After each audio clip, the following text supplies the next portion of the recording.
Olá, estamos aqui de volta com mais um de nossos estudos e hoje no estudo de número 49, a família e a transmissão da fé, passando a tocha da fé. Nós vamos começar lendo Deuteronômio capítulo 6, verso 1 até o verso 9,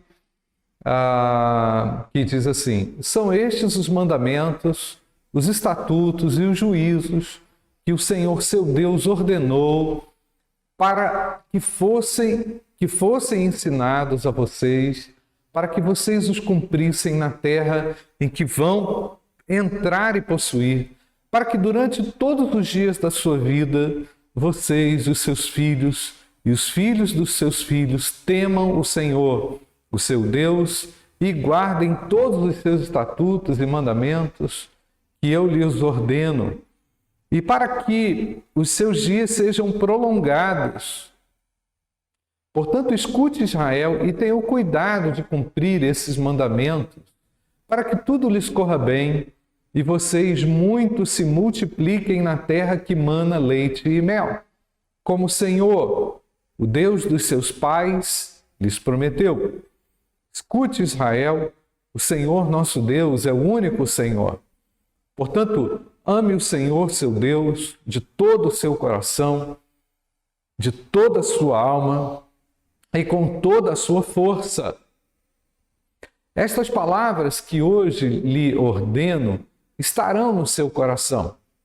Você as inculcará a seus filhos e delas falará quando estiver sentado em sua casa, andando pelo caminho, ao deitar-se e ao levantar-se. Também deve amarrá-las como um sinal na sua mão, e elas lhe serão por frontal entre os olhos. E você as escreverá nos umbrais de sua casa e nas suas portas. Amém. Gente, texto maravilhoso, conhecido nosso, e que fala de uma responsabilidade que há na transmissão da fé, na transmissão da verdade, da palavra de Deus, e especificamente no lar. Né? Então, os pais, eu estou colocando aqui na introdução, que os pais têm essa responsabilidade de transmitir a fé aos seus filhos, né? Como destacado lá em Deuteronômio capítulo 4, versículo 9. Então, somente tenham cuidado e guardem bem a sua alma, para que vocês não esqueçam daquelas coisas que os seus olhos têm visto e elas não se afastem do seu coração todos os dias da sua vida. Vocês, prestem atenção aí nessa parte, né? Vocês também contarão isso aos seus filhos e aos filhos dos seus filhos. Percebeu? A grande responsabilidade que nós temos de contar ou passar essa fé aos nossos filhos e também netos, né? Mas a secularização, eu coloco aqui na lição, é um problema, né? E é um processo que torna também desnecessária a fé cristã. A secularização exclui Deus. A secularização é um forte movimento, não é? Velado na entrelinha e muitas vezes até direto, né? Que a fé é desnecessária. Eu não preciso. A secularização, ela desfaz o conceito de necessidade de transmissão da fé. Né? Um exemplo dessa decisão intencional de transmitir a fé foi de Josué, lá no Antigo Testamento. Nos diz o texto lá em Josué, capítulo 24, versículo 15. Mas se vocês não quiserem servir o Senhor, escolham hoje a quem vão servir. Se os deuses a quem os pais de vocês serviram, do outro lado do Eufrates, ou os deuses dos amorreus, em cuja terra vocês estão morando.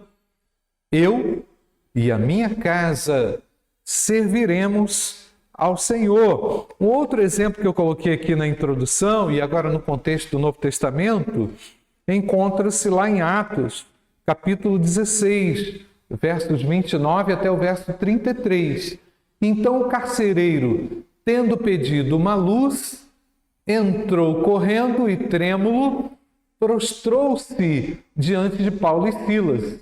E depois, trazendo-os para fora, disse: Senhores, que devo fazer para que seja salvo? E eles responderam: Creiam no Senhor Jesus e você será salvo, você e toda a sua casa. E pregaram a palavra de Deus ao carcereiro e a todos os que faziam parte da casa dele. Naquela mesma hora da noite, cuidando deles, lavou-lhes as feridas dos açoites. Logo a seguir, ele e todos os membros da casa dele foram batizados. Vemos lá, gente. Eu coloco aqui uma pergunta. Os filhos vão seguir os passos de quem?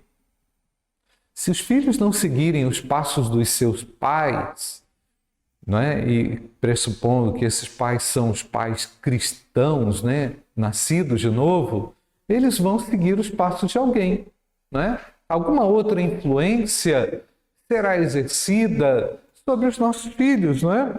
Então, ao mesmo tempo, nós sabemos que a fé cristã é individual, é pessoal. Ela não faz parte de uma tradição de família, não é?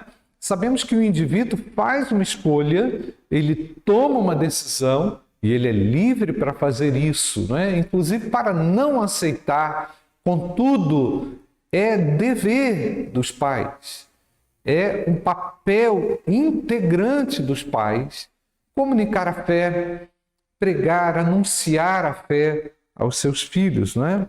E vemos isso lá, e nós acreditamos que essa conversão, ela é obra do Espírito Santo, né? Lucas, capítulo 5, verso 32, não vim chamar justos, e sim pecadores ao arrependimento, né? Então, os filhos todos, na verdade, pecaram, não é? E Jesus veio chamar os pecadores e não os justos, aqueles que se consideram assim justos, não é?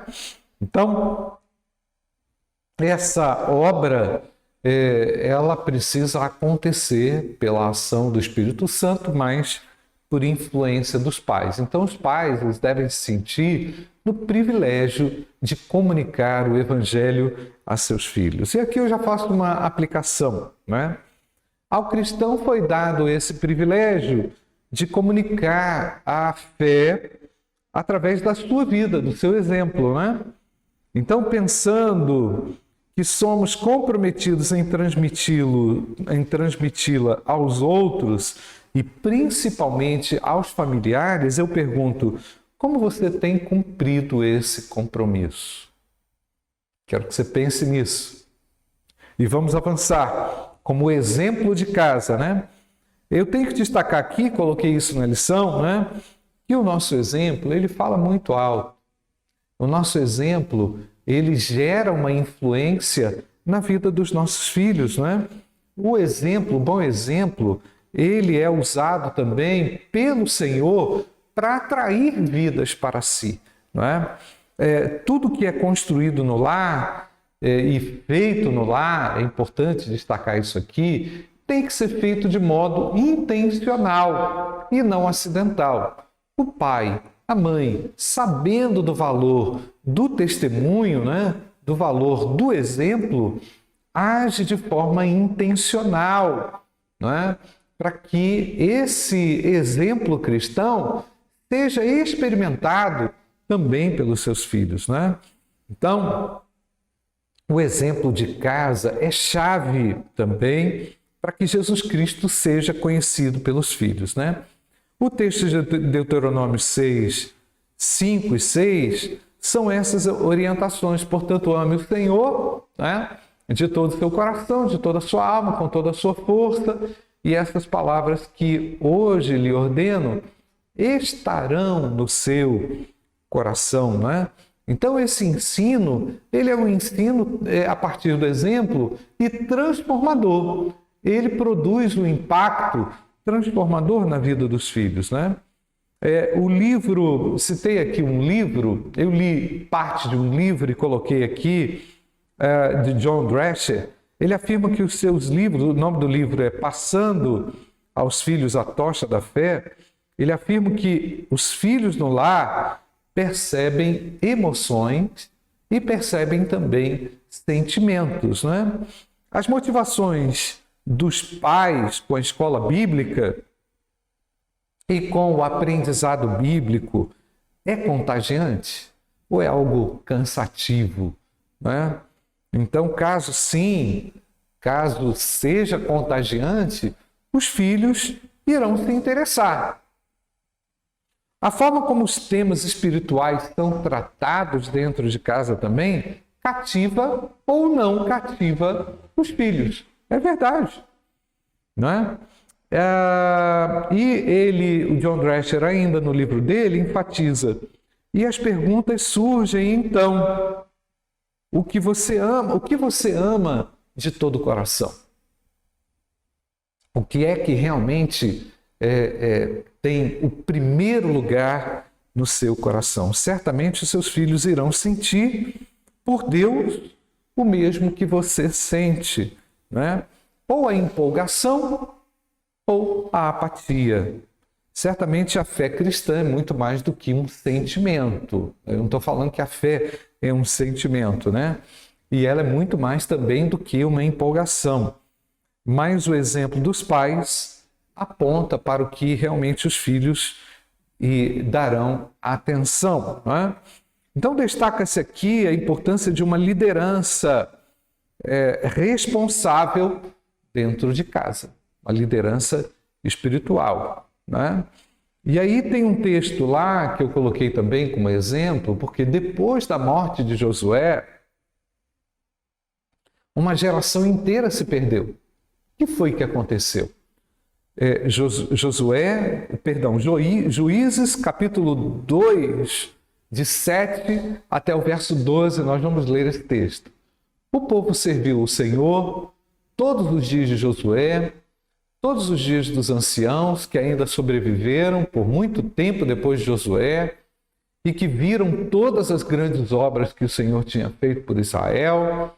Josué, filho de Num, servo do Senhor, morreu com a idade de 110 anos. E o que aconteceu? Vamos lá.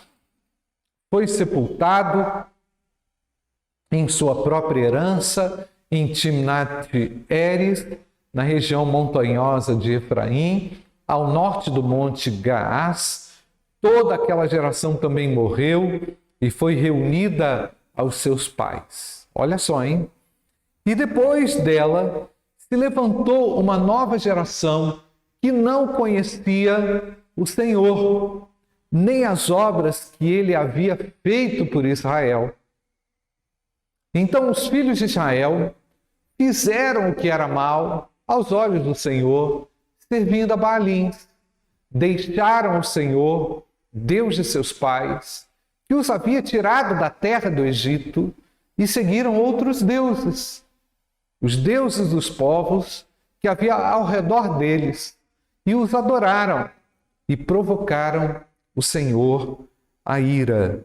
Percebe, gente? Então, mesmo o Senhor tendo realizado grandes feitos, isso não foi o suficiente para que as outras gerações o conhecessem logo em seguida a Josué, não é?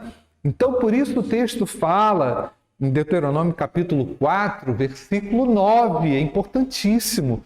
Tenham cuidado e guardem bem a sua alma, para que vocês não se esqueçam. Olha só, gente, não se esqueçam daquelas coisas que os seus olhos têm visto e elas não se afastem do seu coração todos os dias da sua vida. Vocês também contarão isso aos seus filhos e aos filhos dos seus filhos.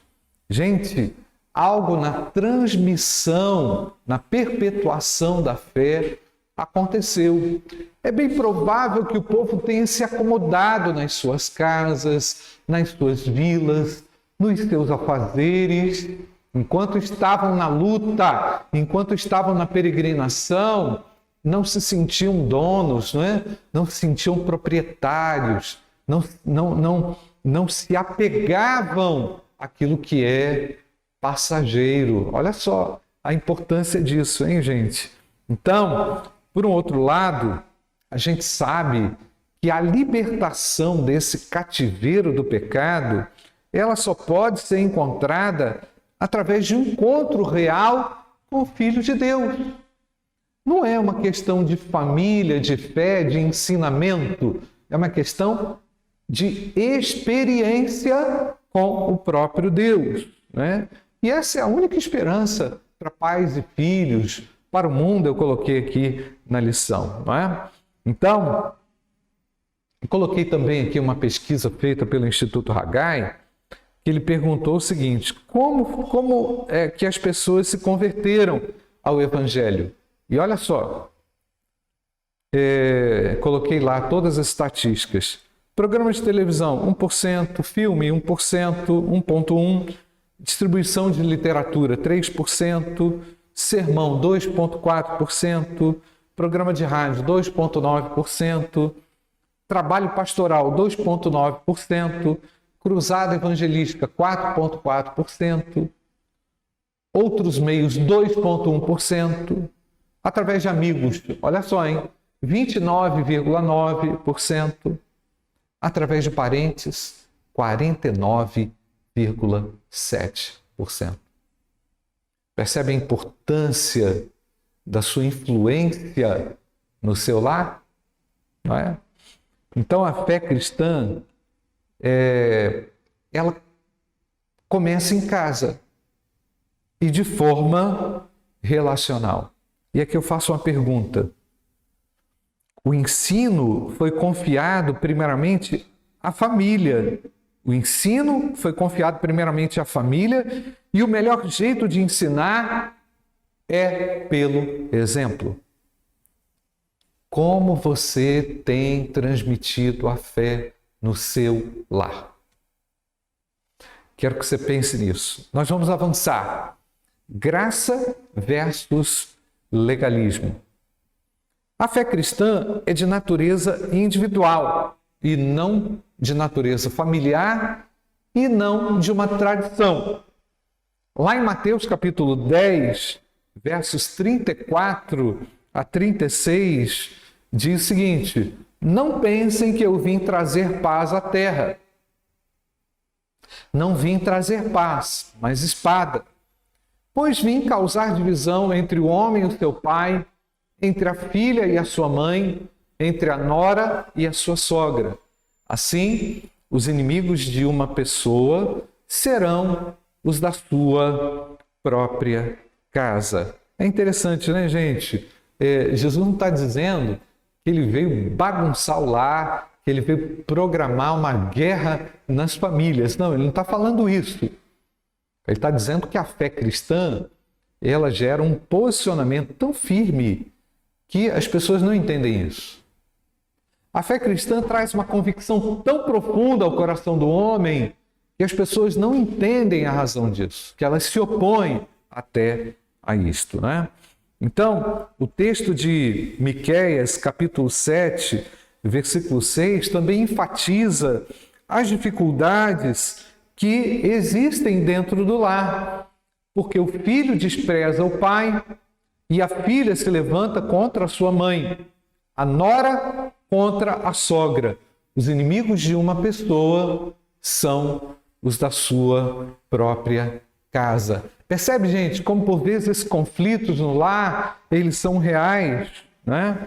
Eles estão muito presentes por causa da fé. É lógico que uma família, eu coloquei aqui na lição, não tem que ficar brigando por causa de religião.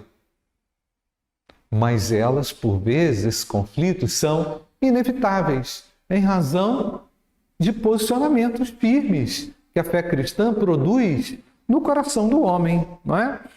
E, na verdade, o pecado ele tende a separar a afastar, a dividir as pessoas. Isso é uma força muito devastadora.